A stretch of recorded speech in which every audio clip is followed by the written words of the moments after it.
Welcome to Our Scars Speak. My name is Christina Miner. I'm the host of this podcast. And before we begin, I would like to give a disclaimer that we are not here to give any type of advice or suggestions for your treatment plan. We're merely here to share our stories and to provide support. And please make for sure that you stick to what the doctors are telling you and all the professionals in your life, and you're listening at your own discretion. So tonight we have Linarda Brown. I'm so excited to have her up here. We were at an event together. I think it was Laughter in the Rain. That's And correct. she came up to me and I was like, she was like, do you remember me from Facebook? And I was like, oh my God, Instagram, face looks familiar. And then she explained, she was just telling me how much I've encouraged her. And you meet so many different people on social media. But then I went and I was like, oh, I remember her, because what stuck out also was that you were AKA. I Yes. was like, oh my goodness. So when she approached me, I was like, I have got to get her on because you were just so full of light. So I just thank you so much for coming on tonight. Thank you, Christina. I am excited to be a guest on your show this evening. And I just want to thank you for affording me and other survivors with a platform to really share our breast cancer journey. As you know, we've already overcome the biggest hurdle in our life dealing with breast cancer, but there's still so many side effects post breast Mhm. cancer. And I believe what you're doing here is more so of a ministry, and it allows survivors and newly diagnosed persons, and also those that support us, to really Mhm. gain education and insight about this horrible disease. So again, thank you. Oh my God, you about to make me cry right out the gate. Okay. I cry, guys, so I cry all the time. But no, I thank you so much for even noticing that, because that was one of the reasons why I know that God gave me this, was because a lot of times, as you know, when you go on interviews and different things, it's short sometimes because they have to get straight to the point of what they're interviewing about. And I wanted this to be a safe space for people to just come on and really share their story.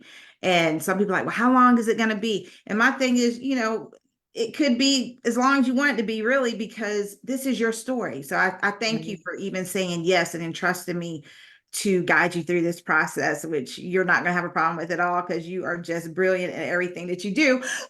Thank But you. thank you so much. So for everyone who's watching, Linarda, can you tell us who you are? I know you have a lot of hats that you wear. You're in a sorority that is well known and highly recognized, but please share with us who you are. How do you describe yourself? I am a 48-year-old survivor. I celebrated my first cancerversary July 5th, 2023. So I'm almost at year 2. I'm a woman of great faith. I'm a mother to 2 beautiful children. My daughter Paris is 25, my son Aiden, he's 10 years old.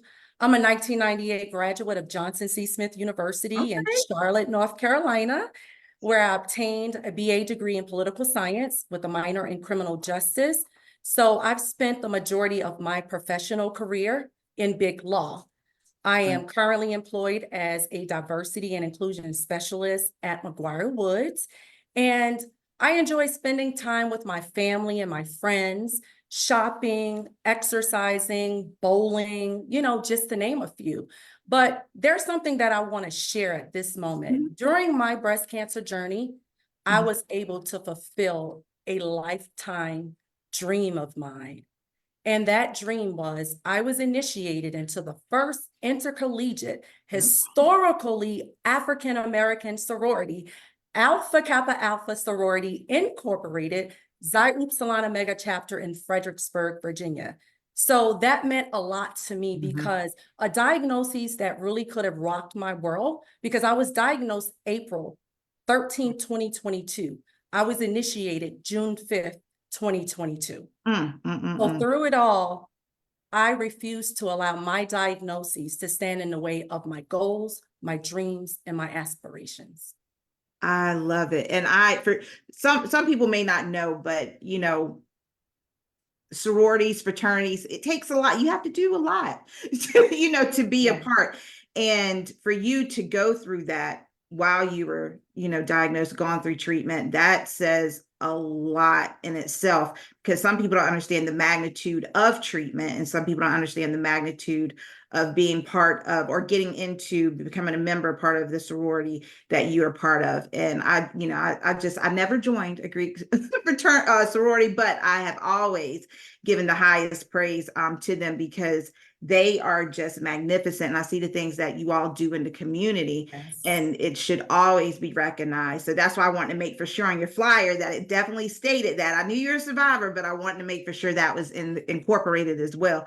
So thank you for sharing that part as well. So life before breast cancer, what was life like for you? Like, what was going on? So, of course, so life for me before breast cancer, full-time mom, worked a full-time job, exercise quite frequently. I could run 5 miles a day. I ate healthy. I would travel, spend time with family and friends, just a normal life, and with me eating healthy, I never saw breast cancer being a part of my future. Right. So did you have like a family history of breast cancer? Anybody in your family have breast cancer? My maternal grandmother was diagnosed with breast cancer in the left breast Okay. later in life.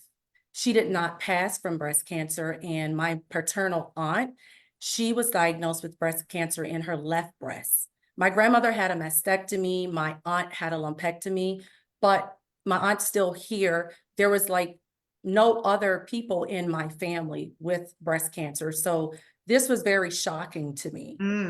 So was there any other cancers though? Was there prostate cancer? Because I know some of them can be linked through, genetics. No prostate cancer. My Wow. great grandmother had a form of stomach cancer, but that was it. That was it. So before we even get into how you found it, I would want to ask this question so I won't forget. Did you have the genetic testing done? Yes, I had genetic testing done in May. Okay.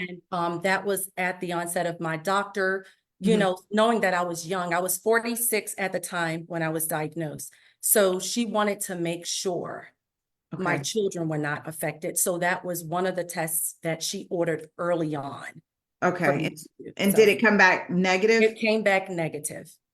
Next Yes. question. Is she going to continue to follow up with that test every about 5 to 7 years? Is she going to do another one?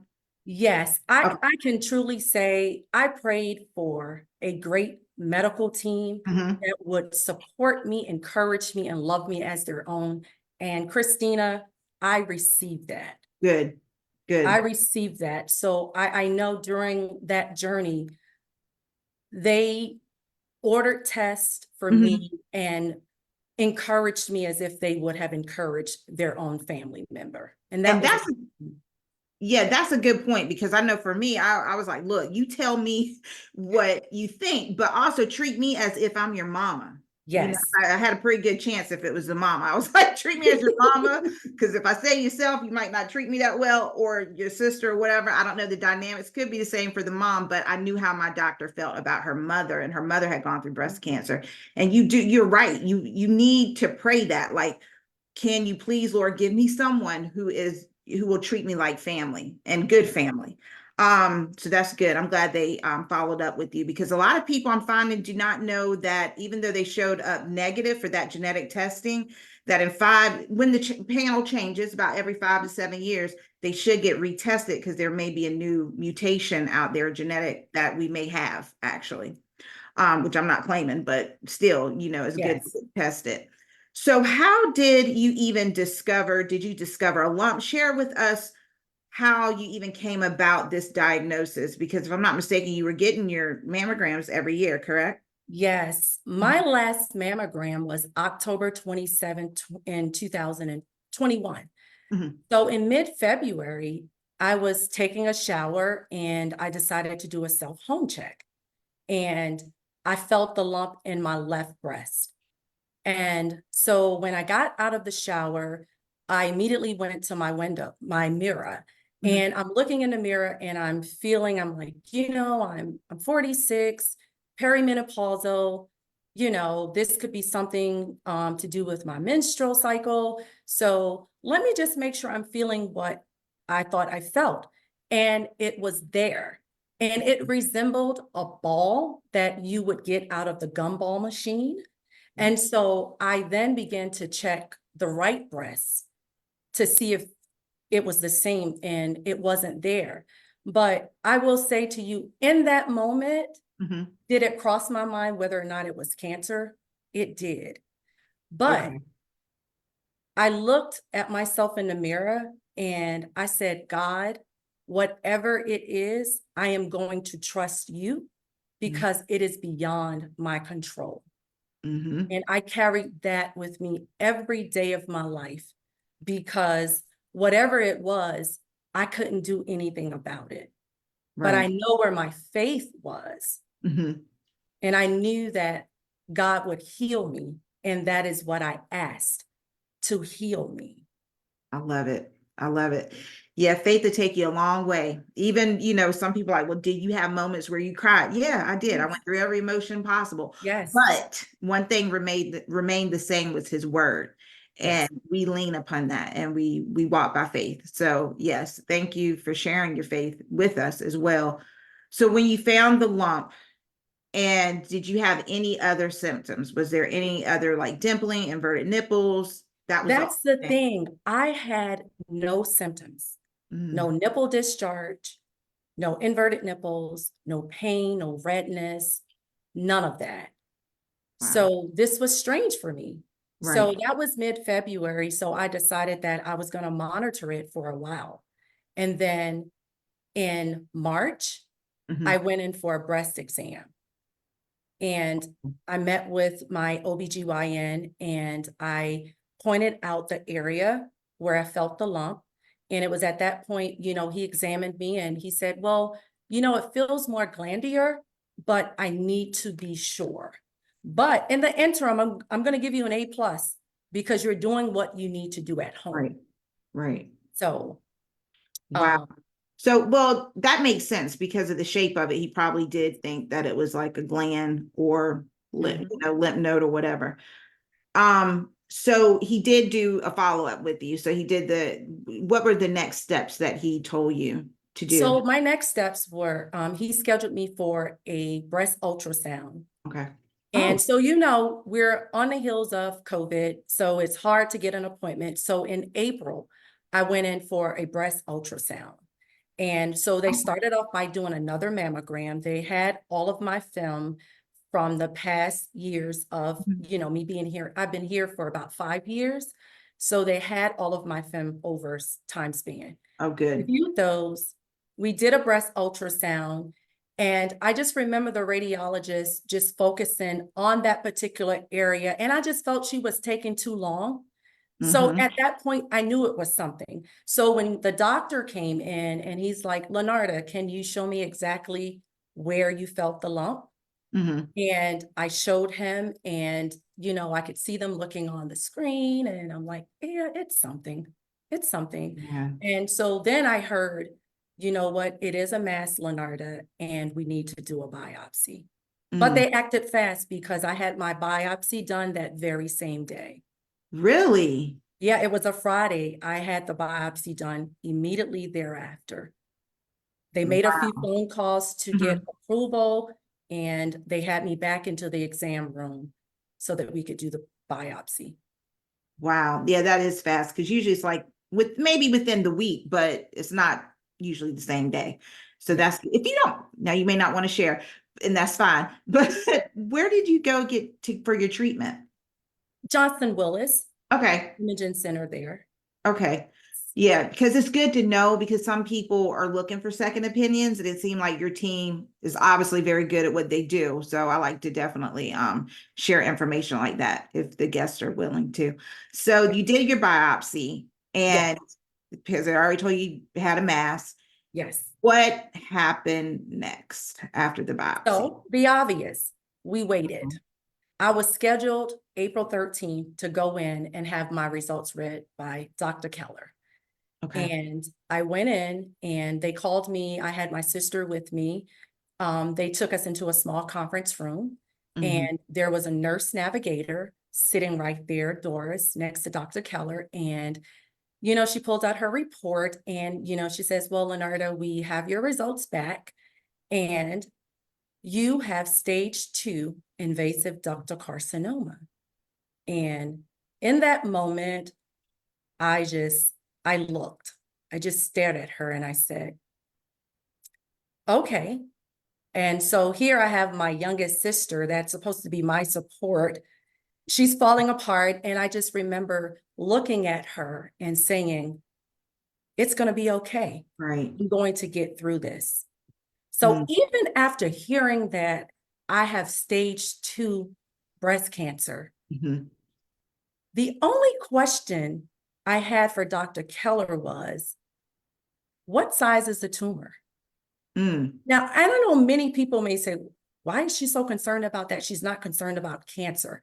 And, because I really had not studied much about stages, Right. but I knew at that point, having that size of that tumor, it meant something with respect to me having stage 2 breast cancer. Right.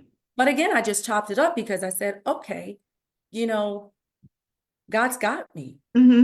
I can't do anything about it. And, the next step, they had already scheduled me for a 3:15 appointment with the breast surgeon. So I was giving this pamphlet and, all of these little green flags.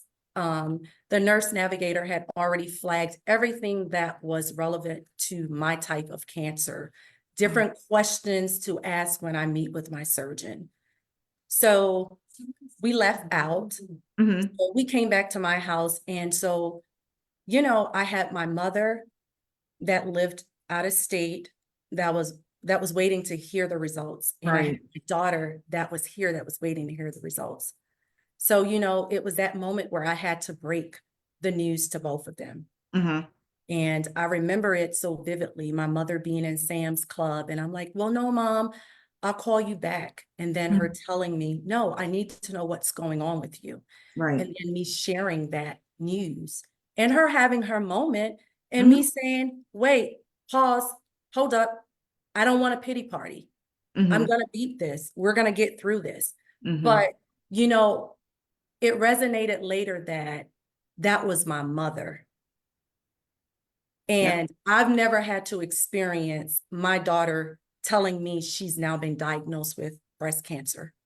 Right. So I had to go back to my mother, and let her know. I know I reacted the way I reacted, but I don't know how you feel. And I hope to never know how you feel. Right. But you have every right to feel the way you feel. After that, we went over to my breast surgeon is Dr. Diane Cox. We went over to Dr. Cox's office. And at that time, we spoke about the type of cancer that I had. We talked about the different treatment options. She had a full diagram based upon, the results, whether I'm leaning towards chemotherapy or if it's just straight, we can go, you can do a lumpectomy and do radiation or do a mastectomy. And so we also talked about me being so young when I started birth control, when I had my children, all of those things were important because, we know that breast cancer is estrogen driven, it's hormonal.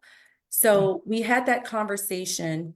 And at that point, she says, because you're so young, I really want to schedule you for an MRI. And that is at the time when she scheduled me for genetics testing as well.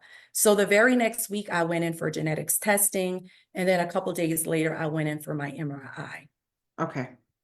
And the next step was meeting back with her maybe a week later for those results. And it was at that appointment that the MRI revealed that there was a second spot in the lower left quadrant of my left breast. My right breast was behaving well, but not my left breast. So the only thing I could think of at that time, Christina, and I asked this question, if I had had a mammogram in October of the following year, the previous year, and now here it is in February, I'm being told, I found a lump, and then a month later, I'm being told I'm diagnosed with breast cancer. Could that tumor have been present in October? My results have always been normal. You have Right. dense breast tissue. Mhm. I've always had my reports go to my primary care physician as well as my OBGYN. So Right. there was never ever a conversation regarding the dense breast tissue that Mhm. I needed additional testing. And Mhm. we know that dense breast tissue, it appears white, and so does cancer. Right. So that is something that I tell everybody I come into contact with. If you have dense breast tissue, advocate for yourself. A Mhm. regular mammogram is not going to get it. It's possible a 3D mammogram won't get it, but a breast ultrasound and an MRI will get it. And that's very important. Yes. Now, thank goodness, laws have changed, but now the battle's insurance companies. So it's like you can, they have to tell you about density. It used to be they didn't always tell you, or they told you and just kind of, like you said, glazed over it. But now they do have to offer further testing. They're supposed to. You Yes. have the right to have it. But the insurance company may or may not pay for that testing. So it's important to have a conversation with the doctor to see if they can, help you with the coding process. Yes. First the coding with the insurance company to get that extra testing, because you are 100% right. And there's different levels to the density of our breast. And it's like level 3 and level 4, like where you can't pretty much see anything. But you're right. If there's any spoken word of density, make for sure you Yes. advocate. Yes. Yes, because it definitely could have been there. I mean, I'm considering it was a lump, and your testing was so close together. And it was Yeah. growing at the pace of a snail. So it Oh, wasn't growing rapidly.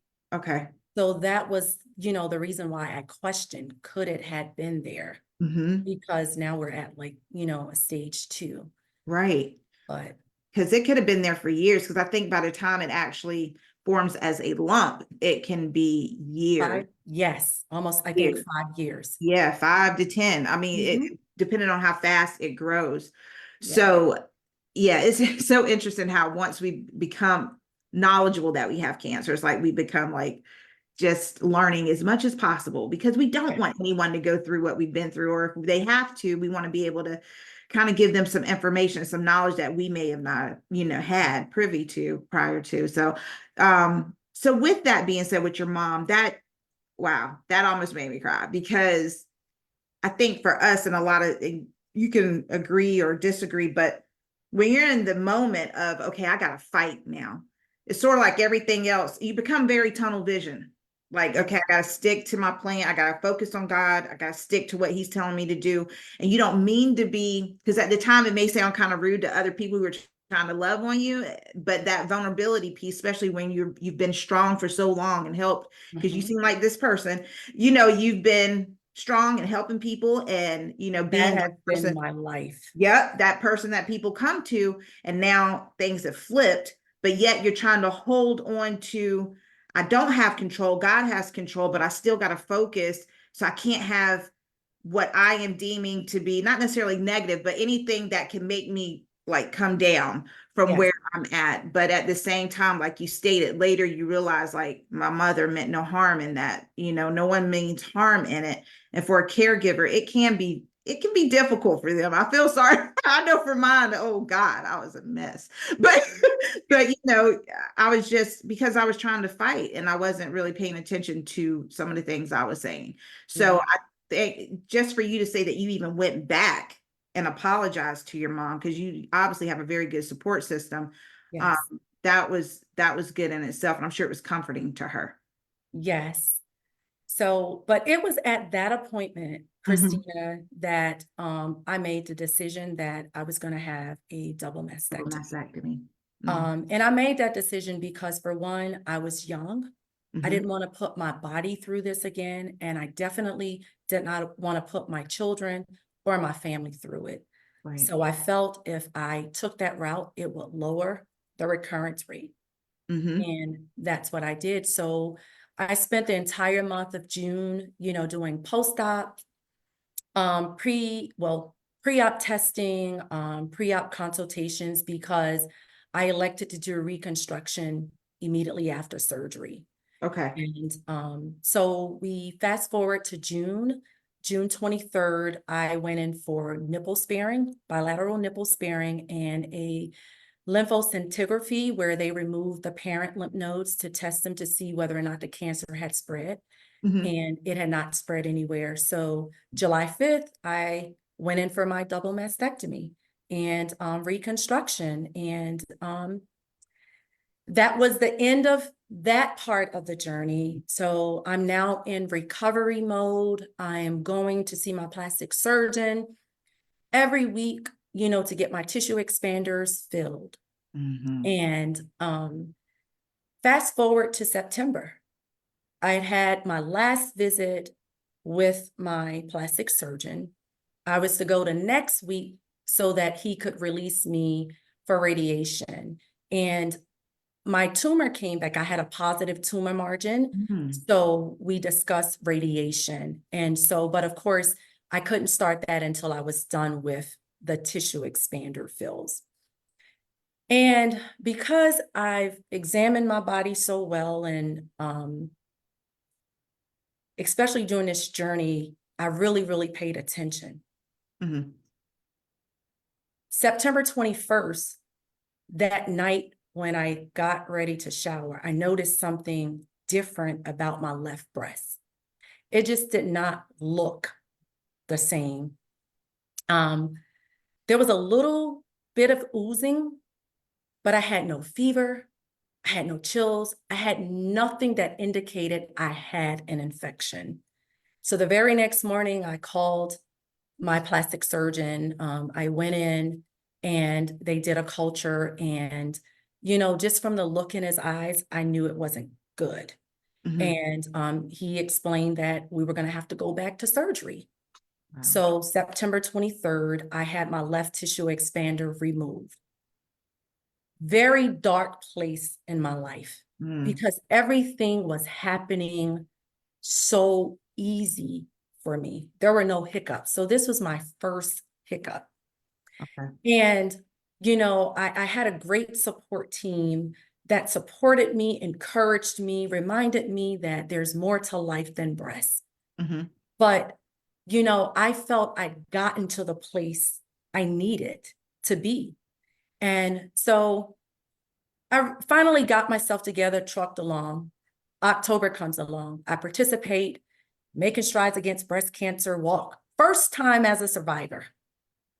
Woke up that morning, looked at myself in the mirror, and I noticed something about my right breast. Oh, wow. And I said, God, I just need you to let me get through this walk. Mm. I have family. I have my line sisters coming down from Fredericksburg to rally me on, walk and cheer and celebrate me. This is a great day for me. I just want to get through this. And Right. God did just that. But when I came back that night, I realized something was wrong. Mm. Got my surgeon on the phone, ended up in his office the very next day, 2 days later, back in surgery. And it was at that time, the look was different. Mhm. It was the look of disappointment that now for a second time I'm back in his office, but also this is really bad. And I said, what is it? And he said, we have to get it out of you. And I said, and if we don't, what he says, Linarda, we have to get it out of you, or I said, I could die. Wow. So it was at that moment I had to remind myself that I came into his office as a breast cancer patient for reconstruction. Mhm. And I was thankful that he wasn't the type of plastic surgeon that was like, oh, okay, in a couple months, I'm going to take you back in, because I had the hypothetical questions. Right. So hypothetically, what would happen, in a normal situation? And he reminded me, in a normal situation, 3 months down, I would take you back into surgery, but you came in as a breast cancer patient. Mhm. What's more important to me is for you to get well and to move on to radiation so that this cancer does not recur. Right. And I said, okay. So that was it. We had the tissue, I had the tissue expander removed, and November 21st, I started my radiation therapy. I had a total of 34 sessions. The last 6 were boost therapy, radiation, where they actually got very close to where the actual tumor was. And I completed that January 10th of last year. Wow. I have been flat now for about 15 months.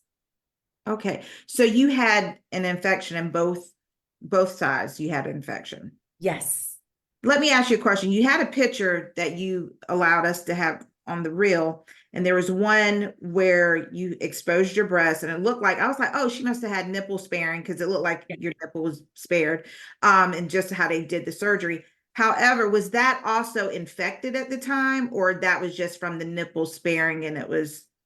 Yes, more of the nipple sparing, the discoloration. So Mhm. what actually happened was that skin shed into Mhm. new skin.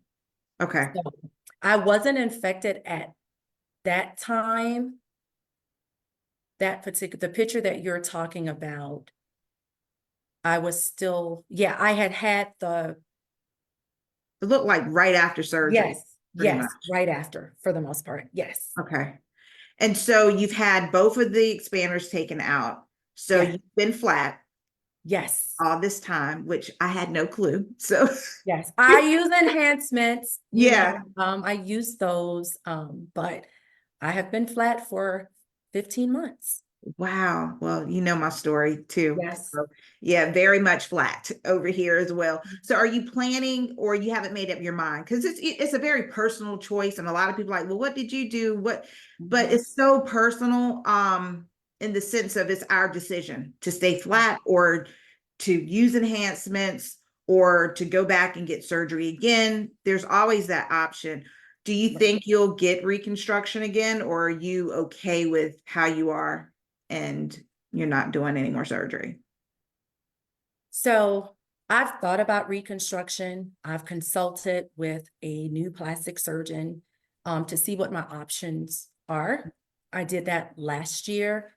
And right now, the most healthiest option for me is deep Yeah, flap yeah, yeah, yeah. surgery. Yep. And we know that that is a major surgery. Yeah. So, I go back and forth. I want to make sure I'm making the right decision. Mhm. Sometimes I ask myself, do I really want to put my body back through that? I'm at a point in my life now where in the beginning, it was hard for me to look at myself. Mm. When my mother was here bathing me and helping me changing bandages, I would always look away. But then Mm. I finally got to the point where I was able to look at myself and be comfortable with what I saw. Right. And I could only chop it up to be that this was necessary for me to still be here. Mm. So I don't know. I often say if it's not done by 50, I'm not going to do it.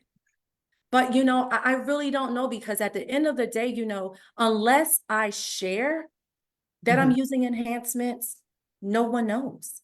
And Nobody. I was very fortunate enough, my partner during this journey encouraged me, always told me how beautiful I was. And the most important thing to him was having me on this side of earth. Breast meant nothing, Mhm. but again, it's easy to hear that.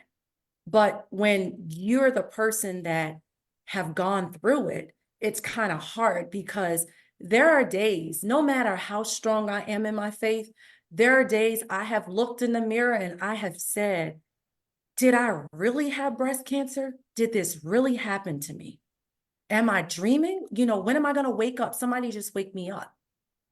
Yep. But, it's been a part of my life journey. Yeah. So I'm And God, excited. and God is definitely using it as your part of your testimony. You're helping so many people.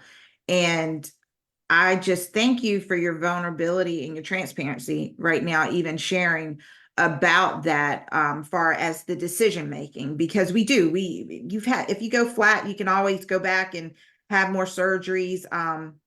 Thank goodness that's still an option. We can go back and get different surgeries or get whatever we need added. But at the same time, like you stated, some days it's like, it's hard to wrap Yes. our minds around it. And speaking of that, can you speak to the fact of like, how is life now for you? Far as, because a lot of people think that once you go through treatment, once you've had your radiation, your chemo, your surgeries, oh, you're great now. Congratulations, you're moved on. And that's not the case for many of us. Now, there are some people, they don't look back. I'm not saying look back, but they don't go to the doctor anymore. And that's to each their own. But at the same time, for many of us, we're still going to the doctor. We're still Yes. having a daily reminder of what we've been through. Because like you stated, it's a part of us. And we look at our bodies every day. Yes. These scars are not going anywhere. Yeah. So can you speak to how you are now and how that transition, because the other piece to that is like we have our support team, medical team, and then all of a sudden it's like they're not there anymore like they were. And that was hard, because they're almost like a security blanket. So Yes. how was that transition for you? So for me, life after cancer, to be honest, hasn't changed that much Okay. because I was determined to fight. Mm-hmm. I was determined not to allow cancer to get the best of me. Like you stated, my medical team and support team was my security blanket. Mm-hmm. I knew every week, every other week or so, I was going to be in my radiation oncologist's office, my breast surgeon's office, and I don't have that. So it's almost like a sense of being lost. But I still go to the doctor. I'm now seeing my breast surgeon every 6 months. Of course, I'm on tamoxifen for the next 5 to 10 years. So I see my medical oncologist every 3 months. As far as side effects and things of that sort, I didn't have chemotherapy, but I have brain fog. I'm not as energetic as I was before. I just started going back to the gym. I could possibly do 2 miles on the treadmill. So I'm not back out there running. Haven't really tried to run because sometimes I'm out of breath, Right. so I do have my support system. Mm-hmm. They check on me all the time. I find it very therapeutic to talk to them. I have a breast cancer support group over at the Hawthorne Center that I go to on Wednesdays. I joined a breast cancer support group on Facebook for brown skin women with breast cancer. So, although our journeys are totally different, we all experience similar things on this journey. So I find myself encouraging others. I find myself being encouraged by others because when I look at that particular platform, and it's anyone from stage 0 to stage 4, and here I am at stage 2. Yep. So, that alone, I'm like, thank you, God. Mm-hmm. But, I just feel all that I have gone through, it was just God showing me what my healing looked like, what it was going to take to get to my healing. Because I believed early on, from the moment I asked Him to heal me, that I was healed. And I said, if you healed me, I would be a blessing to someone else. And in order for me to be a blessing to someone else, I have to be transparent and I have to share my journey. And that is what I find myself doing over and over and over again. Love it. I love it. And what you said about a lot of people think because chemotherapy, okay, I went through chemo, so I have chemo brain. And it's not to take, as I always say, it's not to take away from the fact that chemo definitely does affect the brain because it affects all cells. Radiation can affect you. Anesthesiology the anesthesia can affect you. All these things that we go through can affect us. However, they are doing studies now showing that PTSD is the reason why we have what's now turned from chemo brain. They're starting to call it more cognitive impairment. Mhm. Because I think every person I've interviewed, whether they've had chemo or not, now the chemo patients probably have a little bit more, but have still had, it's just very difficult to acclimate yourself back into work and back into, socialize. And then with the surgery that you had, and I know, and I can speak to this, having a double mastectomy myself, it is very difficult when we do cardio because our lungs are expanding and you got scar tissue that is trying to expand through. So it's a lot of pressure there. And so everything that you said, a lot of people don't realize that after what they deem as us being done, we're not. We still have to come in contact with these different things that are going on with us mentally and physically. And so thank you for sharing that, because that's a big factor that a lot of people do not understand, is the mental part of going through this. Because you can have all the faith in the world, but Yes. there's times where you're alone and you're crying and you're dealing with this by yourself with God, of course. Yes.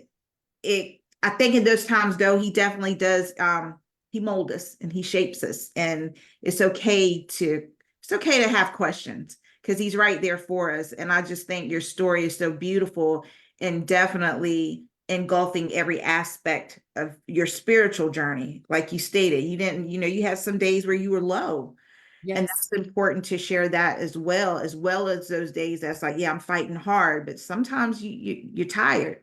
And And yeah. and I think that was the thing, something you alluded to earlier. For me, strong individual, always being there for someone else. But this was a moment in my life where I had to allow other people to step in Yep. and be there for me. And that took a lot.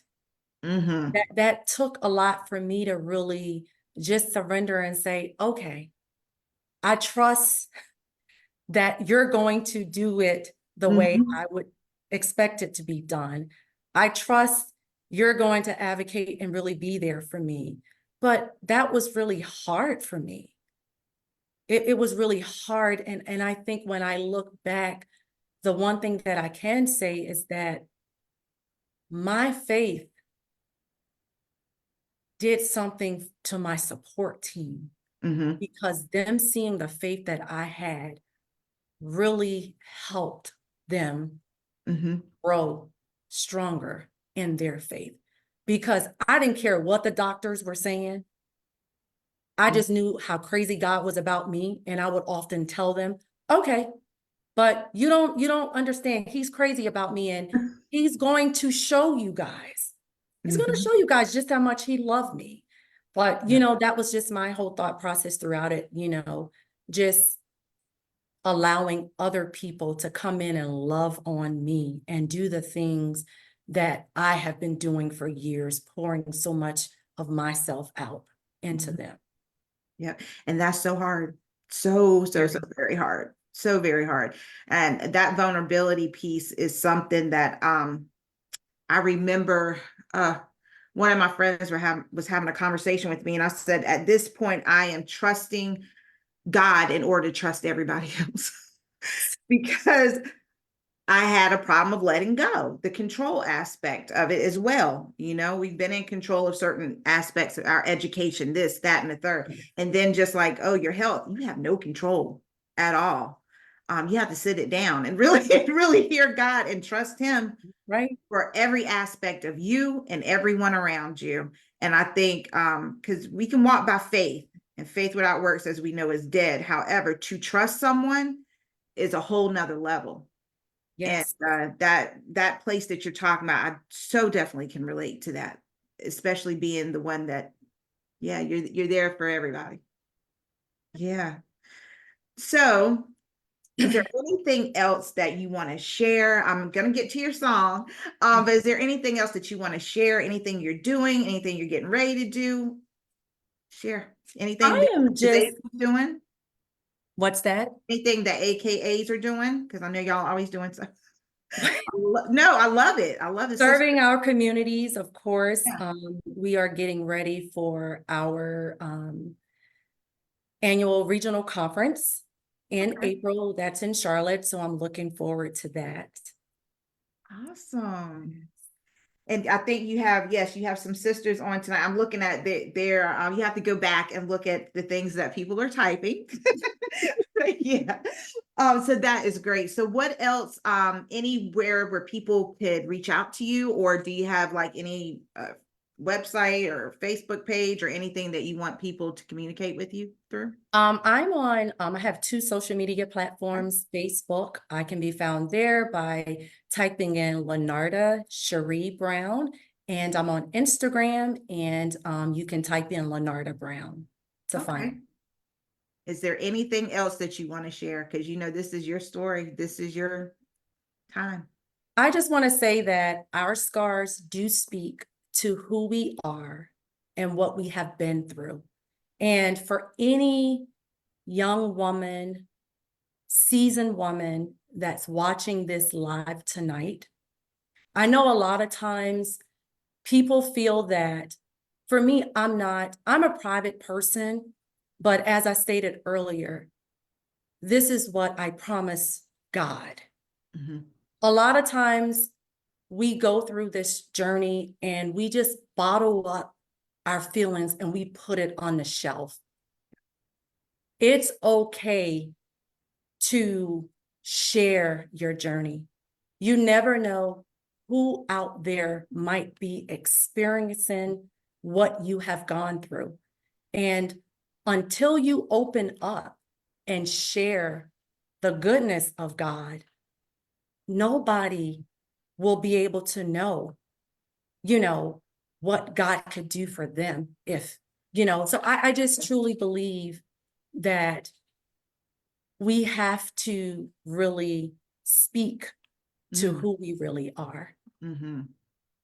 and own it. We hear breast cancer and we automatically equate it to a death sentence. Mhm. I didn't state this earlier, but every doctor's appointment, I was dressed. I never proclaimed to be sick. Mm. That's good. Never. And so I just want to say, this is just a part of your life's journey.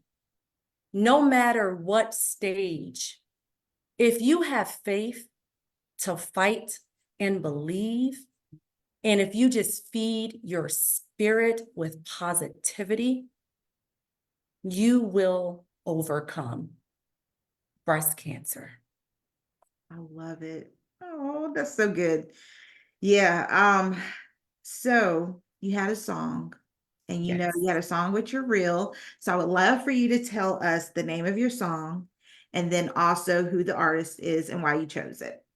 So the name of my song is Goodness of God by C.C. Winings. And for as long as I can remember, God has been forever faithful to me. Mm. And so when I had this hiccup in my life, I knew that God had me. God has been everything that I have needed him to be. And so learning of my diagnoses, this song resonated within my spirit, and I have clung to it ever since then. Okay. Because all of my life, he's Yes. been so, so good. Mm. Yes, he has. Lord knows. Um, so your word, I asked everybody to share a word of encouragement, which you've shared so much tonight, which I love. But what is something, maybe one word, it may be two words, however many, but a word that you can leave with everyone that has maybe encouraged you, or maybe can encourage them as they're going through their healing process of some wounds or scars that they look at every day, that they might can't look at them because they're still battling with what has happened or what is happening. What is something that you can leave with everyone, and why you chose that word? I've repeatedly used this word throughout this interview. My word is faith. If You are going to fight and win this battle. You have to have faith. You have to believe and trust in something or someone. Faith that you can and faith that you will win. I love it. I love it. So I would like to leave you with something. And that is when I look at your Facebook, well, your Instagram, I had a conversation with you, even though it was a small, very small conversation. First of all, you have a glow about you, which I know where that glow comes from. Some people may not know, but we believe in the same God and the Yes. same Holy Trinity. So I know where that, when I looked at you, I knew where that came from. I knew it wasn't just, oh, she's a happy person and she's a smiling person. No, it's a glow about you. It's like him shining through you and shining on you. And so when I also heard you talk tonight, at first I thought warrior, and I was like, nope, nope, nope, nope. God, he just like, nope, that's not it. You're a servant of God. You're a servant. You're not just a disciple. You're not just, even though they're servants, but you are a servant of God. And not only a servant of God, you're a friend of God. And you can hear it by the way that you talk and the way that not only, it's not just lip service with you, like you really believe and you know who he is in your life and you want to share that with everyone. So you are a servant of God, and it exemplifies in how you move, how you speak, just who you are as a person. But I also want to share with you that even though you have gone through what you've gone through, even though we are still, certain aspects going through still even today, and not just about cancer, but just life in general, just remember, as you're a servant, allow people to continue to hold your arms up. And I always go back to the story of Moses and Aaron and because you have those Aarons and you have those Urs. Just don't forget to allow them to hold you up sometimes when you can't hold yourself up. And even Jesus had a man on the side of the road who helped him bear his cross. So we have to remember that as well as because you're a servant. So because you serve, you pour out. And don't forget to allow people to continue to pour into you, which I know you won't, because you've already been through some stuff where you had to have people pour into you. So we learned that lesson, but sometimes we can still get caught up in things in life, and he just loves you and he adores you. And you know that you're the apple of his eye. You're king's kid. So my thing is continue to serve and continue to be restored as you serve. And that's my word for you tonight. Thank you. And God bless you, Christina. Thank you so much for being up here. Well, this is another episode of Our Scars Speak, and we thank each and every one of you who watched tonight or who will listen in the future. And remember that our scars do speak a story. I don't know when you're supposed to tell your story. I hope you will, though, one day share it, because your story will help someone whose wounds need to be healed. So remember that as you continue to battle with the scars, the wounds that you have, that story that you have will help another heal. So thank you very much. I love you all, and I'll see you next week.